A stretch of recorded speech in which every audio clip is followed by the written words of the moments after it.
Hello, नमस्ते, सत श्री अकाल। आज की सुबह हम निकल पड़े हैं एक ऐसी यात्रा पर जहाँ रोमांच है, शांति है और आँखों के सामने सिर्फ देवताओं का वास है। सफ़र शुरू हुआ है आज का हमारा हिमाचल प्रदेश के प्यारे रामपुर बुशहर, जो एक राजाओं का शहर है, और हमारी मंजिल है किन्नौर का स्वर्ग रिकांगपिओ और कल्पा। चलिए हम आपको आज के सफ़र पे अपने साथ बाई बस लेके चलते हैं। ये सिर्फ एक रोड ट्रिप नहीं है, यह है ज़िंदगी के खूबसूरत पन्नों को पलटते हुए आगे बढ़ना। जैसे जैसे बस आगे बढ़ रही है, सामने पहाड़ों की विशाल दीवारें खड़ी हुई हैं और उनके बीच से रास्ता बनाती हुई हमारी जीवनदायिनी सतलुज नदी। इस नदी का शोर और पहाड़ों की खामोशी, ये दोनों मिलकर एक अद्भुत संगीत रचते हैं।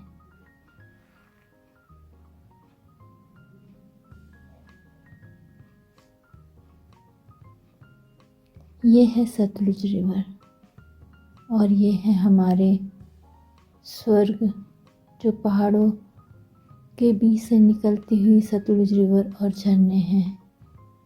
ठंडी ठंडी हवाएं चल रही हैं और हल्की सी धूप निकली है। सूरज बादलों के बीच छुपा हुआ है और ये देखिए गुफाएं हमारे सड़कों के बीचों से निकली हुई हैं, जो हमें बहुत ज़्यादा डराती भी हैं और रोमांच भी करती हैं।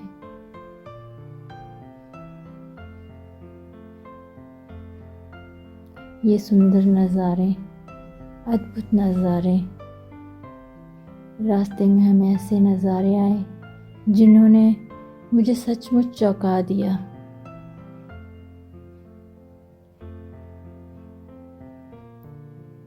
पहाड़ों पे बसे ये छोटे छोटे से गांव, ये घने घने पेड़ों के बीचों से छोटे छोटे जाते हुए रास्ते।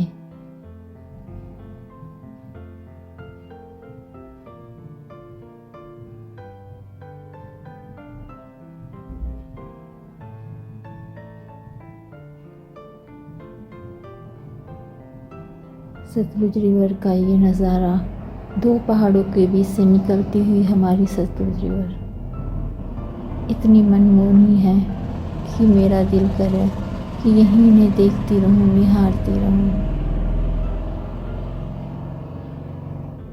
मुझे यहाँ से इस सतलुज रिवर का शोर साफ सुनाई दे रहा है। फिर ये रास्ते में हमारी बस को रोकना पड़ा, क्योंकि ये जो रास्ता है यहाँ पे भेड़ बकरियों का झुंड इकट्ठा चला आ रहा है और ये एक ऐसा रास्ता है जहाँ पे हमेशा लैंडस्लाइड होती रहती है। इसलिए यहाँ पे एक एक करके, चाहे बस हो, 4 व्हीलर हो, कुछ भी हो, उन्हें एक एक करके ही यहाँ से इससे उस पार जाना पड़ता है। इस तरफ एक पुलिस का सिपाही खड़ा है और उसके दूसरी साइड भी एक पुलिस सिपाही खड़ा है, जो ये देखते है और हमें ये बताता है कि आप अब निकल सकते हो, क्योंकि अब कोई लैंडस्लाइड नहीं हो रही है।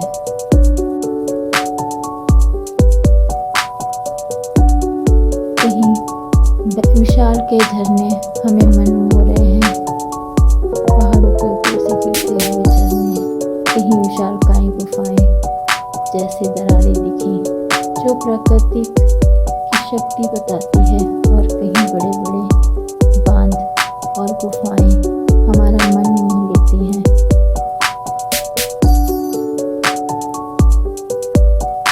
हम बस के द्वारा चले जा रहे हैं रिकांगपिओ की ओर, और इन रास्तों को देखकर हमारा मन, हमारा दिल बहुत ज़्यादा डरा हुआ था, क्योंकि इन पहाड़ों को काट के ये छोटे छोटे से रास्ते बनाए हैं, जिससे हम यहाँ रामपुर बुशहर से रिकांगपिओ के लिए जाते हैं।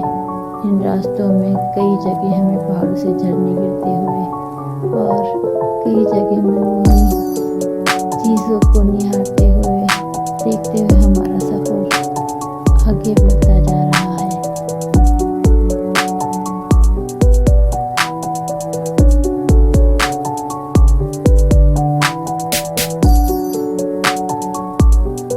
अब बादलों से हटके सूरज ने अपना मुंह दिखाया और हमें रोशनी से वाकिफ कराया। ये रास्ते में एक बहुत ही सुंदर सा पुल आया है, जिसके ऊपर से हमने सतलुज रिवर को पार किया है।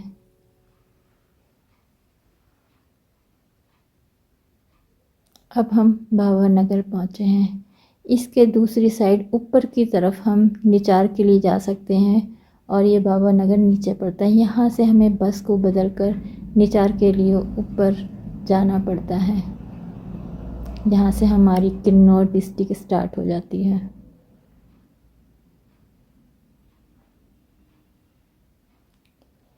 कहीं बड़े बड़े बांध दिखें तो इंसानों के हौसले कहानी कहते हैं।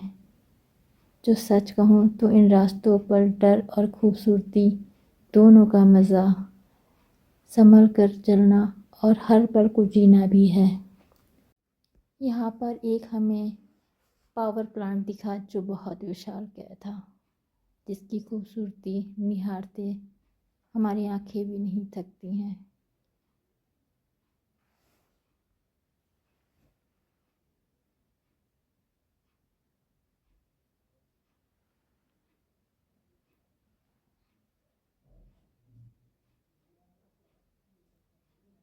अब हम पहुँच गए करचम।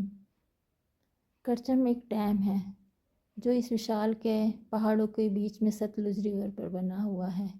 ये डैम बहुत ही विशाल के और बहुत ही खूबसूरत है। इस डैम में हम सतलुज रिवर की आवाज़ को शांति से महसूस कर सकते हैं। इसका शोर इतना ही विशालकाय है कि इसे निहारते हम कब और इस डैम को पार करके हमें पता ही नहीं चला।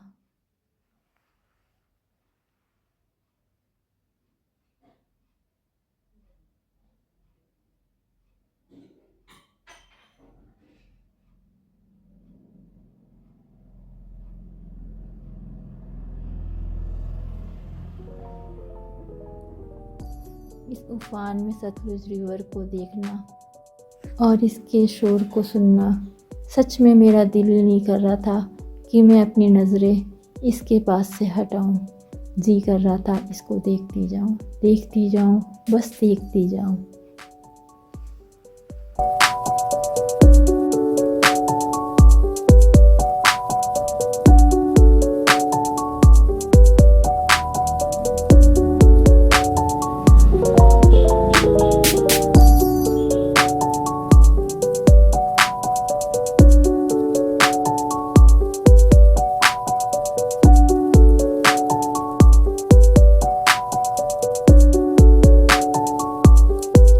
बड़े बड़े पत्थरों से टकराता ये सतलुज रिवर, इसका पानी आगे बढ़ता जा रहा है।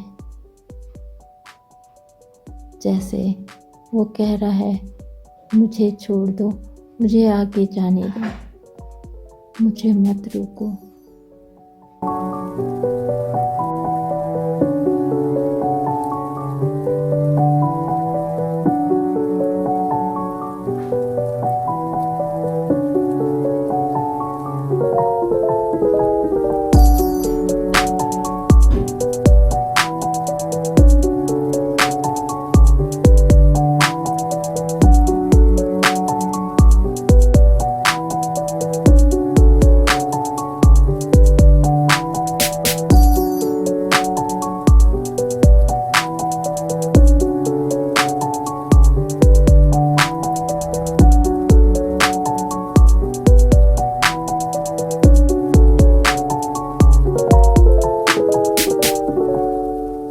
इस सतलुज रिवर का गिरता हुआ पानी विशालकाय है, जिसे देखने में डर तो लग रहा था, लेकिन बहुत सुंदर नज़ारा था, जिससे हमारी नज़रें उसे देखने से थक ही नहीं रही थी।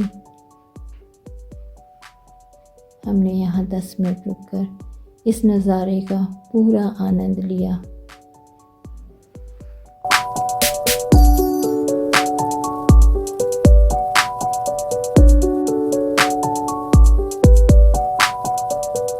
करचम डैम के बाद हमारा रिकांगपिओ का सफ़र बहुत ही नज़दीक रह गया था। बस वाले भैया ने यहाँ पे हमें 5 मिनट का ब्रेक दिया और हमें करचम डैम को देखने का मौका दिया।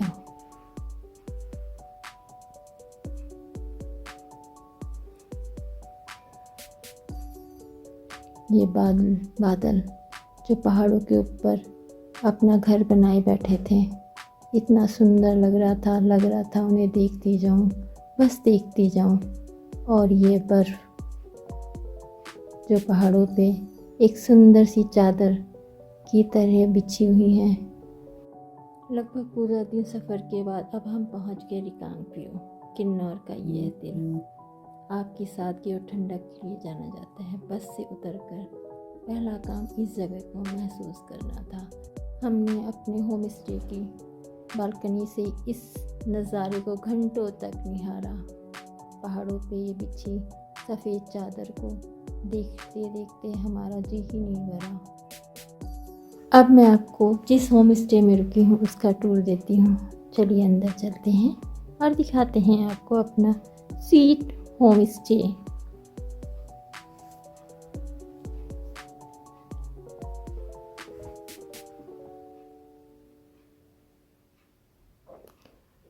ये हमारा छोटा सा होम स्टे है।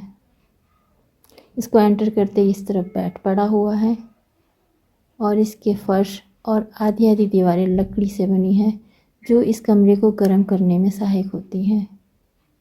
और इसकी एक साइड पे टेबल और चेयर पड़ी थी, बेड पड़ा था और बड़ी सारी खिड़की थी जिससे हम बाहर का नज़ारा देख सकते थे।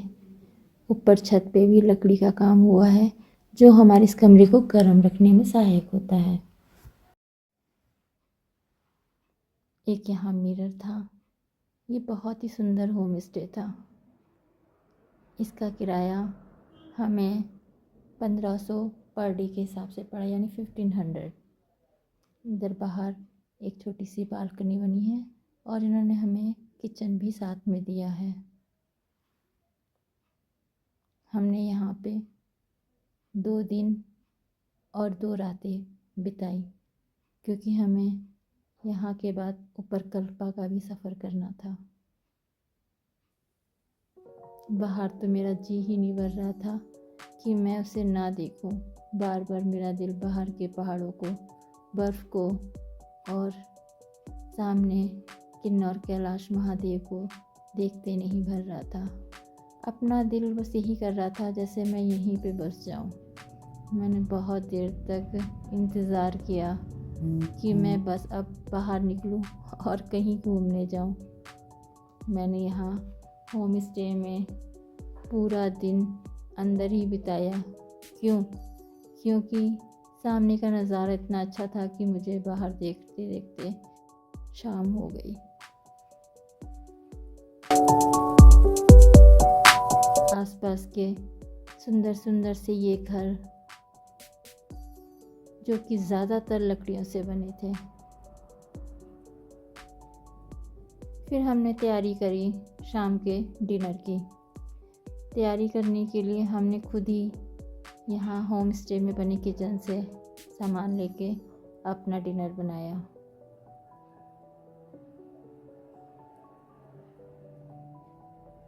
यह है होम स्टे के बाहर का बैक साइड का नज़ारा, जहाँ पे उन्होंने सुंदर सुंदर से पौधे लगाए हुए थे। बाहर चेयर पड़ी थी और कुछ गमलों में फूल लगे थे जो बहुत अच्छे लग रहे थे। बहुत ही सुंदर जगह है रिकांगपिओ। अगर आप कभी भी हिमाचल आओ तो एक बार रिकांगपिओ ज़रूर विज़िट करना। यहाँ अगर आप आओगे ना तो आपका दिल नहीं करेगा यहाँ से वापस जाने का। कहते हैं ठंडी के समय पे यहाँ पे बहुत बर्फ़ गिरती है और बर्फ़ गिरते हुए देखना बहुत ही मज़ेदार है। फिर हम निकल चुके थे रिकांगपिओ की मार्केट। ये है रिकांगपिओ का बस स्टैंड जो कि नीचे है। पहले यहाँ बस स्टैंड था, अब इसी को ऊपर भी बना दिया गया है। यहाँ पे लोकल बसें आके मोस्टली रुकती हैं। ये है बस स्टैंड और ये है एक छोटी सी मार्केट। यहाँ की संस्कृति इन छोटी छोटी दुकानों में ज़िंदा है। मुझे यहाँ के रंग बिरंगी किन्नौरी टोपियाँ इतनी पसंद आई कि मैंने तुरंत ही उन्हें ख़रीद लिया। और हाँ, यात्रा में काम आने वाले एक सुंदर सा बैग भी मैंने यहाँ लिया। ये चीज़ें सिर्फ सामान नहीं है, ये यहाँ की यादें हैं, मेरी यात्रा का हिस्सा है। हमने यहाँ बहुत सी फ़ोटोएं और रीलें भी बनाई, जिन्हें आप मेरे इंस्टाग्राम में देख सकते हो। फिर हम निकल चुके यहाँ के मशहूर मंदिर कल्पा के लिए। रिकांगपिओ से ऊपर की ओर चढ़ाई करते हुए हवा और भी सर्द होती गई और इन नज़ारों और भी बनाते गए। इस मंदिर के हमने चारों तरफ चक्कर लगाए।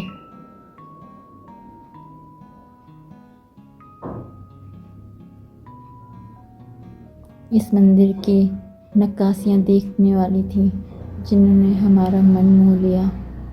ये पीली टोपी पहने यहाँ के पुजारी हैं, जिनसे हम दर्शन के बाद बातचीत करेंगे, यहाँ के बारे में जानेंगे। फिर हमने यहाँ पे बहुत सारी फ़ोटोएं खिंचाई और रीलें भी बनाई। कहते हैं इस मंदिर के अंदर किसी भी बाहर के लोगों को, जो इस गांव के नहीं हैं, कल्पा के, उनका जाना अंदर वर्जित है। हमने यहाँ के दर्शन बाहर से ही किए। मंदिर बहुत ही भव्य था। इसके बाद हमने यहाँ के पुजारी से भी बात करी और यहाँ के बारे में कुछ बातें जानी।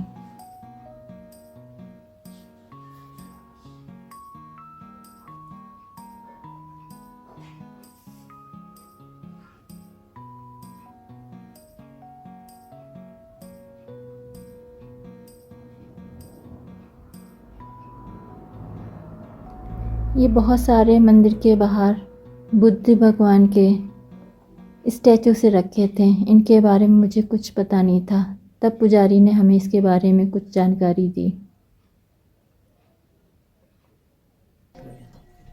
ये जब कोई एक्सपायर होता है ना, फिर जब एक्सपायर होने के बाद कुछ सीखने के लिए होता है हमारा बुद्धिस्ट की फिलॉसफी में, फिर वो दान करते हैं गोम्पा में।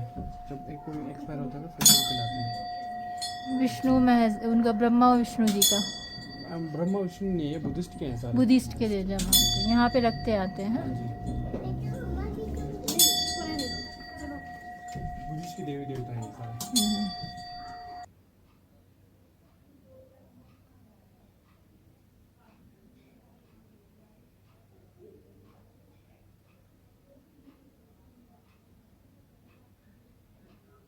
हमें इसकी हिस्ट्री के बारे में तब पता चला कि जब यहाँ पे इस गांव का कोई भी बुज़ुर्ग या कोई भी एक्सपायर होता है, यानी उसका डेथ या उसकी मौत होती है, तब उसके नाम का एक बुद्धिस्ट स्टैचू यहाँ पे रखा जाता है। फिर हमने मंदिर को पूरी तरह से घूमा और एंजॉय किया। सभी देवताओं के दर्शन किए। यहाँ का क्या नज़ारा है, इसे देखते ही बन रहा है। आप ज़रूर इस मंदिर और इस कल्पा के छोटे से गांव में ज़रूर विज़िट करना, ये बहुत ही सुंदर है।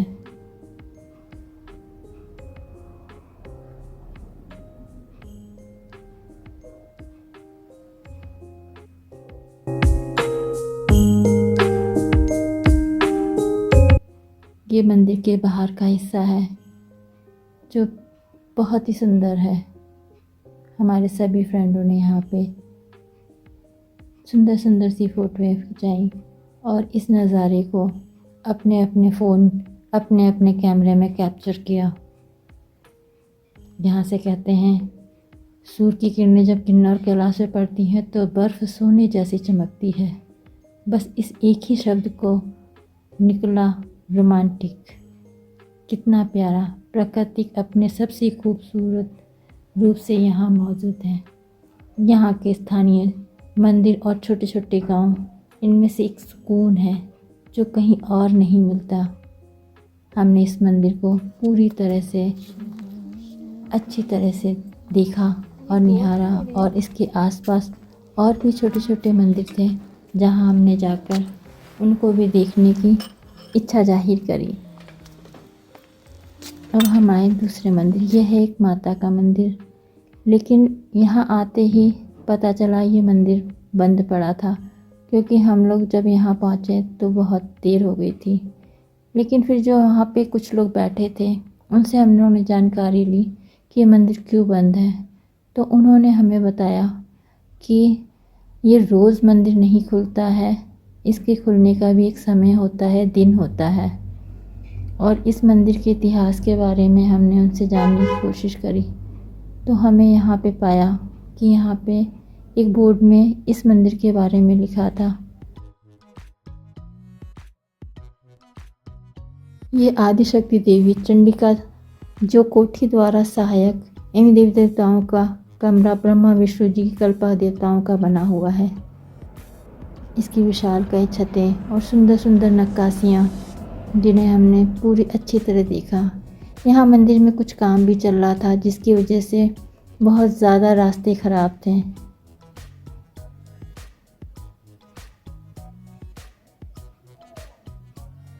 आप खुद देख सकते हैं कि यहाँ पे मंदिर का काम चल रहा है और काफ़ी गंदगी पड़ी है, जिससे जाना निकल पाना बहुत मुश्किल था। फिर भी हमने कोशिश करी आपको हर तरह से यहाँ के हर मंदिर के दर्शन कराने की। फिर हम पहुँचे नेक्स्ट मंदिर।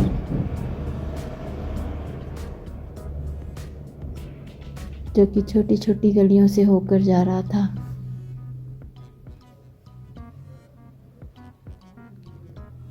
अगर आप पहली बार यहाँ आओगे तो आपको थोड़ी सी परेशानी होगी, तो आपको यहाँ के लोकल लोगों से पूछ के जाना पड़ेगा, क्योंकि ये जो मंदिर यहाँ के हैं मोस्टली ज़्यादातर बंद ही रहते हैं।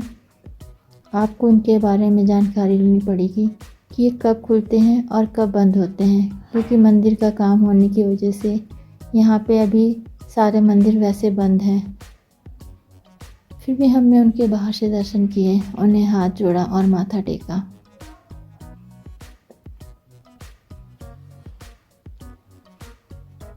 अब इन गलियों से होते हुए हम फिर कल्पा में गांव की छोटी छोटी गलियों में उन्हें देखना और घूमना चाहते थे।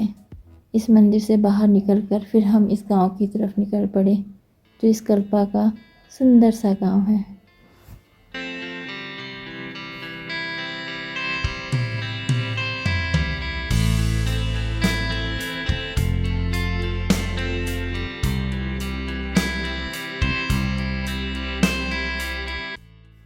इन छोटी छोटी गलियों से हम जा ही रहे थे कि हमें बहुत तेज़ भूख लग रही थी, क्योंकि हम सुबह के निकले हुए थे। हमें भूख लग रही थी और हम खाने के लिए कुछ ढूंढ रहे थे कि हमें कुछ खाने को मिल जाए।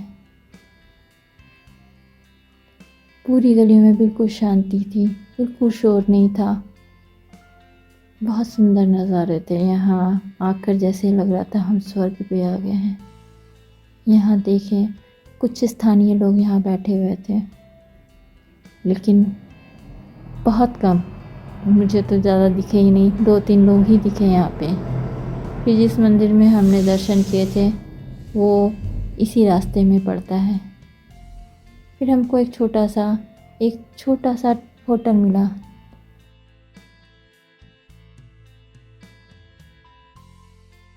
एक आंटी थी जिनसे हमने खाने के लिए पूछा कि यहाँ पे क्या क्या चीज़ खाने की होगी, तो उन्होंने बताया यहाँ मोमोज़ हैं, सिड्डू हैं, जो कि बहुत हेल्थी हैं, क्योंकि मोस्टली सिड्डू मैदे के बनते हैं। लेकिन ये यहाँ कह रही थी कि कल्पा में आपको मेरी दुकान पे आटे के सिड्डू मिलेंगे, जो कि बहुत हेल्थी और बहुत टेस्टी होंगे।